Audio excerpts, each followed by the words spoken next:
नुआपड़ा निर्वाचन रे भोट चोरी भयंकर भाव विभिन्न उपाय करने आरंभ हो जाइए।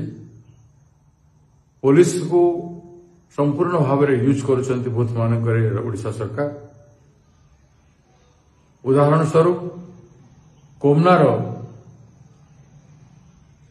जितमित्र हाईस्कूल रे जड़े महिला से भोट दे आसीगला। भोट दे जीवा समय रे ताकू प्रिजाइडिंग अफसर सेठी कहले तोर भोट दिया है सारी जन के दे जाइए तू फेरी जा। से महिला जन को तार स्टेटमेंट दे सारी एभलिया अनेक जगह है। दूसरा हूँ सुनाबेड़ा जो पहाड़ अंचल रे आदिवासी बहुल अंचल रे पुलिस छाउनी है एवं सेठी ट्रैक्टर द्वारा झंडा लगे ट्रैक्टर आसिक बूथ बाहर ठिया लोक आणुची वोटिंग करुची।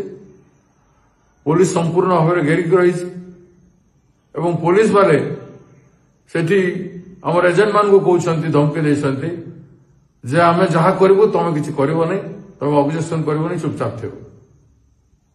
तार अर्थ गोटे प्लानिंग हो सारी विभिन्न इंटेरियर बूथ मान पुलिस फोर्स बटन दबेकी वोटिंग करे एवं वोटिंग रिंग करे।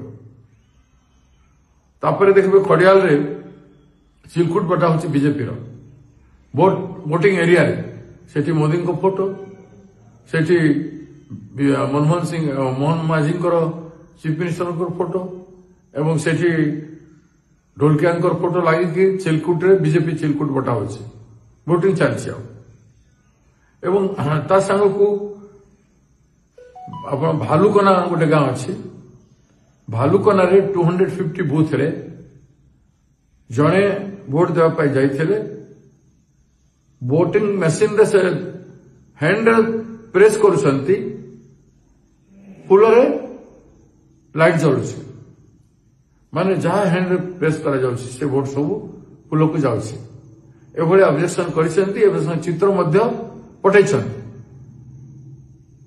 तो ये ऑब्जेक्शन अब गोटे जगह आमर बुढ़ी कुमना एभलिया कार्यक्रम चली। डुमेर बहाल बूथ रे बूथ नंबर 339 रे 339 रे जड़े पसा महानंद बोली जो आम कर्मी अच्छा आम गोटे लीडर अच्छे से लोकाल लीडर स्त्री भोट देवाई जाते से समय से देखिले बीजेपी वाले जो बीजेपी लीडर जे खड़ियाल स्थानीय नुहति डुमेर बहाल जीपी पार्टी दायित्व थे से बूथ भितर जाइकरी पैसा बांटुथे ताकू आम वर्कर स्त्री देखिक ऑब्जेक्शन कला आम लीडर जे पासा महानंद से जाके पुलिस को कहले से समय तुम कहीं पार्टी कर गोड़े मिसबिहेव कर।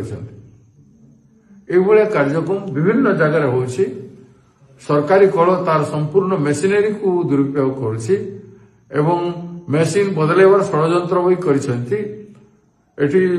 शुणा जाउथला गोटे ट्रक रे गुड़ाई मेसीन आइसला 100 मेसीन एमती आइछि जोठी वोटिंग मेसीन को बदलेबे किंबा एभलिया फॉल्स वोटिंग हो।